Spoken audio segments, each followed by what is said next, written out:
Single भी रहेगा। अगर आपका कोर्ट का जजमेंट ये आता है कि आपको फिर से लेना है तो आपको एक भी रहिएगा तो कैंप को लेना होगा, फोर्स को लेना होगा, चाहे आप एक ही क्यों न रहें। अगर जजमेंट आता है आपके फेवर में तो फोर्स को लेना ही होगा। अच्छा, तो जय हिंद। तो कैसे हैं आप सभी? उम्मीद करता हूँ कि आप सभी स्वस्थ होंगे, जहाँ होंगे मस्त होंगे। दोस्तों, अभी एक मेरे साथ कैंडिडेट है, इनका नाम क्या है? मोहन कुमार। मोहन जी है मेरे साथ, और अभी आप लोगों को एक बहुत ही इन्फॉर्मेटिव वीडियो पता चलने वाला है, और आगे चल के आपको कहीं ना कहीं ये बहुत ज़्यादा काम देने वाला होगा, क्योंकि इनके साथ ये अभी एसएससी किसमें सीएसएफ में सेलेक्टेड है, एसएससी जीडी के थ्रू। और ये कुछ आपको प्रोसेस बताएंगे, जो भी कैंडिडेट फिजिकल में छट जाते हैं, हाइट में, चेस्ट में, उनको कोर्ट केस कैसे करना चाहिए, मेडिकल में अगर कुछ तरह कोई दिक्कत होता है, अगर उनको लगता है कि आप सही हैं तो आप कोर्ट केस किस तरह से कर सकते हैं, फाइल किस तरह से कर सकते हैं। और एक जीते जाते उदाहरण है मेरे भाई, जो कि इस तरह से प्रोसेस करके आए थे और इनको अभी सिलेक्शन हो गया है। तो सबसे पहले आप ये बताइए कि आप सभी के लिए एक छोटा सा इन्फॉर्मेशन, जो भी कैंडिडेट एसएससी जीडी एग्जाम की तैयारी कर रहे हैं उन सभी के लिए मार्केट में एक नई बुक लॉन्च हो चुकी है, जो कि चक्षु प्रकाशन की तरफ से है, और ये बिल्कुल लेटेस्ट पैटर्न पर आधारित है। इस बुक की अगर खासियत की बात करें तो इसमें आप लोगों को 2800 से ज़्यादा बहुविकल्प प्रश्न देखने को मिलेंगे, और साथ ही साथ 5 सॉल्व पेपर भी आपको इस बुक में देखने को मिलेंगे। अपनी तैयारी को और भी मजबूत करना चाहते हैं तो इसके साथ में आप लोगों को प्रैक्टिस सेट भी मिलता है, जिससे आप अपनी तैयारी को और भी मजबूत कर सकते हैं। यदि आप इस बुक को परचेज़ करना चाहते हैं तो नीचे डिस्क्रिप्शन में इसका लिंक मिल जाएगा, आप इसे अमेजॉन और फ्लिपकार्ट से परचेज़ कर सकते हैं। आपको किस चीज़ में दिक्कत हुआ था? दिक्कत मुझे हाइट में हुआ था। हाइट में दिक्कत हुआ जी, था? हाइट में 169 मेजरमेंट करके मुझे फेल कर दिया गया था, और अपील करने का भी दोबारा मौका नहीं मिला। हाँ, कहाँ पे आपका फिजिकल था? बीएसएफ में रुके हजारीबाग। अच्छा, आपका हाइट वहाँ कितना नापा गया था? 169 सेंटीमीटर। और आपका जेन्युइन हाइट कितना था? जेन्युइन हाइट मेरा 170.5 है। अच्छा, फिर आप हाइट में जब रिजेक्ट हो गए हैं तो उसके बाद फिर आप क्या प्रोसेस किए हैं? प्रोसेस क्या, हम ऑनलाइन पता किए, हम पहले वहाँ कंप्लेन किए कि सर मेरा हाइट एक्चुअली हम पिछला बार भी पास हो चुके हैं 2021 वाली भर्ती में, लेकिन सर ने कुछ नहीं सुना, बोले कि नहीं, एक बार जब फेल हो गया तो यहाँ से कुछ नहीं हो सकता। और मैंने यूट्यूबर के थ्रू पता किया कि क्या कर सकता हूँ, तो एक यूट्यूब वीडियो में मैंने देखा कि एक Ajay Garg sir Delhi high court के वकील हैं, उनका एक नंबर मिला असिस्टेंट का, तो उनसे हम बात किए तो उन्होंने कहा कि ठीक है आप केस कर सकते हैं। हाइट और चेस्ट का इशू को लेकर ऑल इंडिया से वो ग्रुप बना रहे थे, दिल्ली हाई कोर्ट के एक वकील हैं, उन्हीं का असिस्टेंट का मुझे नंबर मिला, उनसे मैंने बातचीत किया, उनको अपना प्रॉब्लम बताया, और उनसे ये भी साझा किया कि मैं पिछला बहाली 2021 वाला पास हो चुका हूँ, मेडिकल तक पास था मैं, फाइनल मेरिट में आउट हुआ था। फाइनल मेरिट मेरा नहीं बना, इसीलिए फिर मैंने उनको तो सारा वो केस फाइल करने के लिए आप लोग कितने लोग थे एक साथ में? तो जैसे अदर स्टेट से थे, बहुत सारे, पूरा ऑल इंडिया से थे, असम से थे, छत्तीसगढ़, बंगाल, झारखंड, बिहार, मध्य प्रदेश, हरियाणा, हर जगह, सिर्फ साउथ छोड़कर। साउथ कहाँ पे आप लोग केस किए थे? तो दरअसल मैंने फ़ोन पे बात किया था, सारी बात मैंने फ़ोन पे की। सर बोले कि आपको आने की ज़रूरत नहीं है, आप सारे डॉक्यूमेंट हमें व्हाट्सएप करें और स्पीड पोस्ट के थ्रू करें। मैंने सारे जो डॉक्यूमेंट थे सपोर्टिव एसएससी जीडी के सारे डॉक्यूमेंट्स और एजुकेशनल सर्टिफिकेट और ये एडमिट का रिजेक्शन स्लिप, सारे सब चीज़ मैंने व्हाट्सएप पे पहले उनको भेजा। उन्होंने सारा बायोडाटा कलेक्ट करके एक नोटरी फॉर्म बनाकर एफिडेविट के थ्रू हमको व्हाट्सएप में भेजा। व्हाट्सएप में भेजा और सर ने कहा कि इसको आप अपने कोर्ट से, अपने डिस्ट्रिक्ट के कोर्ट से नोटरी करके और स्पीड पोस्ट से सारा डॉक्यूमेंट दिल्ली को पोस्ट कीजिए। मैंने वैसे ही किया। उसके बाद हमारा केस फाइल हुआ पूरे ऑल इंडिया ग्रुप के साथ। लगभग हमारे ग्रुप में 28 बंदे थे, जिन्हें किसी को हाइट में फेल किया गया था, किसी को चेस्ट में फेल किया गया था। तो सबके पास प्रूफ था पिछली बहाली का, 2021 वाली बहाली का।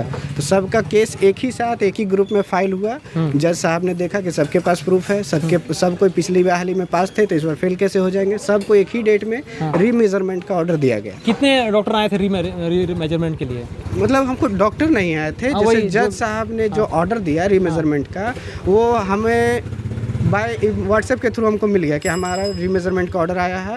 और हम लोग को वकील साहब ने बताया कि आप लोग को कहीं जाने की ज़रूरत नहीं है, आप लोग को उसी कैंप से फ़ोन आएगा जिस कैंप में आप फेल हुए हैं। फिर हम लोग घर में बैठे रहे, इंतज़ार कर रहे हैं। हमारा पास ऑर्डर का कॉपी आ गया था।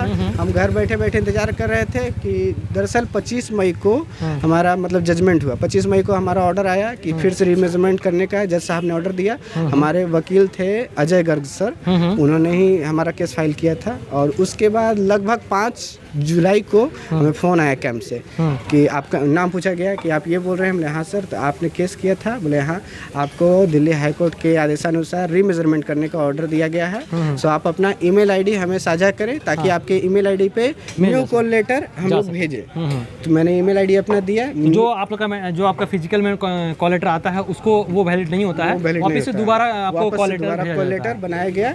वो कैंप के नाम से कॉल लेटर बना, BSF मेरू कैंप हजारीबाग के नाम से कॉल लेटर आया है मेरे पास। और चाहेंगे तो मैं दिखा भी सकता हूं। कितना लोग आप गए थे एक बार? तो दरअसल जैसे 28 लोग हम लोग के केस में थे, 2800 लोग अलग अलग स्टेट से थे, जिसमें 4 लोग झारखंड के थे। उन चारों लोगों को मेरू में फेल किया गया था। मेरू एक ही दिन चारों लड़कों को बुलाकर पर्सनली फिर से फिजिकल करवाया गया, फिर से हाइट चेस्ट वेट हुआ और फिर से रनिंग, सिर्फ 4 लोगों का रनिंग लिया गया और सारा प्रोसेस सेम था। सब कैमरा, और ऐसा नहीं है कि ये 4 लोग हैं तभी रनिंग हुआ। अगर आप सिंगल लोग भी रहेंगे, सिंगल भी रहिएगा, रनिंग होगा। अगर आपका कोर्ट का जजमेंट ये आता है कि आपको फिर से लेना है तो आपको एक भी रहिएगा तो कैंप को लेना होगा, फोर्स को लेना होगा, चाहे आप एक ही क्यों न रहें। अगर जजमेंट आता है आपके फेवर में तो फोर्स को लेना ही होगा। अच्छा, तो वहाँ पे कितने लोग, 28 में से कितने लोग पास किए हैं? 28 में से मुझे हर स्टेट का जानकारी तो नहीं है, लेकिन हम लोग जो झारखंड से थे 4 लोग थे। 4 लोग में एक मेरा भाई भी था और एक देवघर का लड़का था और एक और धनबाद का लड़का था। तो 4 में से हम लोग 2 सेलेक्ट हुए, 2 फेल हो गए, हम और एक देवघर का लड़का। हम लोग चूंकि कैमरा को पकड़ के दौड़ रहे थे, हालांकि मेरू कैंप एक गोल सर्कल है, रोड नहीं है कि 2.5 किलोमीटर जाना 2.5 किलोमीटर आना, एक गोल सर्कल था जिसमें बहुत सारे टर्न थे। तो हम और एक देवघर का लड़का कैमरा पकड़ के दौड़ रहे थे। तो हम लोग को कैमरा ही, जो कैमरामैन थे वही गाड़ी ही हम लोग को रास्ता दिखा रही थी कि किधर जाना है नहीं जाना, जबकि मेरा भाई और एक और धनबाद का लड़का था वो लोग थोड़ा पीछे हो गए और वो लोग रास्ता भटक के गलत रास्ता में चले गए, जिसके कारण उन लोग को टाइम लग गया ज़्यादा। मेरा भाई 24 मिनट 9 सेकंड में रेस पूरा किया, लगभग 200 फिजिकल में छट गया वो, फिजिकल में वो छट गया। आप लोगों को जो कंसर्न था वो था आप लोगों का हाइट में, ठीक है। तो उसको दोबारा जब फिजिकल लिया गया ना तो वो गलत ट्रैक में चल गया, 200 मीटर गलत ट्रैक में गया, हालांकि जवान भी नहीं थे टर्निंग में। हम लोग को ये बोला गया कि आप बहाली के सीजन में नहीं आए हो, आप ऑफ सीजन में आए हो, आप केस करके आए हो, आपके लिए हम जवान अपलोड नहीं कर सकते क्योंकि हमारे जवान सारे ड्यूटी में तैनात हैं। हमारे पास बहुत कम संख्या में है, 4-5-10 जवान ही हैं जो हम यहाँ कागजी प्रक्रिया कर रहे हैं, जिसके कारण आपको टर्न में कहीं भी, जैसे रोड में कहीं जवान नहीं मिलेगा। इसके लिए हम लोग को रनिंग से पहले गाड़ी में बैठाकर हम लोग को रोड दिखा दिया है। लेकिन पहली बार आप कहीं भी जाओगे तो एक बार में आपको ट्रैक याद नहीं होगा कि कितना लेफ्ट है कितना राइट है। दौड़ते समय माइंड कंफ्यूज हो जाता है, दौड़ते समय सिर्फ रनिंग पे फोकस रहता है। अच्छा, ये बता दीजिए ना कि अब जो भी लोग भी ये सोचते हैं कि नहीं हमें रिजेक्ट कर दिया तो अब कोई उपाय नहीं है, वैसा कोई बात नहीं। देखिए बात है, यदि आप फैक्ट, ऐसा भी नहीं है कि आप कोर्ट केस कीजिएगा, जजमेंट ऑर्डर आ गया तो आप पास हो, नहीं। केस करने के बाद जजमेंट जो आता है वो रीमेजरमेंट का जजमेंट आता है, ना कि आपको डायरेक्ट पास कर दिया जाएगा। आपको फिर रीमेजरमेंट करने के लिए बुलाया जाएगा, या तो कोर्ट में ही बुलाया जाएगा, या कहीं डिस्पेंसरी में बुलाया जाएगा, या कैंप में ही बुलाया जाएगा। कहीं आपको एक और चांस दिया जाएगा, और चांस दिया जाएगा। और अगर आप सही हैं तो फिट होंगे। हाँ, आप अगर सही हैं तो फिट होंगे। मेरा भी जजमेंट आया, उसमें दोबारा नापने के लिए बुलाया गया। पहले मेरा हाइट लिया गया, पहले सारा डॉक्यूमेंट चेक किया गया, आइडेंटिफिकेशन चेक किया गया कि सब सही है कि नहीं, आधार कार्ड, फिर कट मार्क्स सब चेक किया, उसके बाद एंट्री लिया, उसके बाद फिर से हाइट चेक किया। सारा जो प्रोसेस जो होता है, जो सारा प्रोसेस है, सारा प्रोसेस सेम हुआ। फिर से पहले हाइट लिया, हाइट में पास हुए, उसके बाद चेस्ट लिया, वेट लिया, उसके बाद फिर से रनिंग करने के लिए ले जाया गया। अच्छा। सारा सेम प्रोसेस था, बस अंतर ये था कि उस समय बहाली के दौरान सैकड़ों की भीड़ थी। इस बार हम लोग सिर्फ कोर्ट केस वाले 4 बंदे थे, 4 बंदे ही एक साथ हम लोग फिजिकल न्याय मिलता है। अच्छा, इसमें आप लोग खर्च कितना है लास्ट में बता दीजिए। खर्च लगभग हम लोग को 10 से 15 हज़ार रुपया पर हेड पड़ा, पर हेड। तो हालांकि हम और एक भाई थे तो लगभग हम लोग दोनों का 20-25 हज़ार रुपया खर्च पड़ गया। तो जितना ज़्यादा से ज़्यादा लोग मिलकर अगर केस करते हैं तो उसमें खर्च जो है कम पड़ता है। अगर आप सिंगल करेंगे तो जैसा भाई बता रहे हैं 15-20 रुपये अकेले का पड़ जाएगा।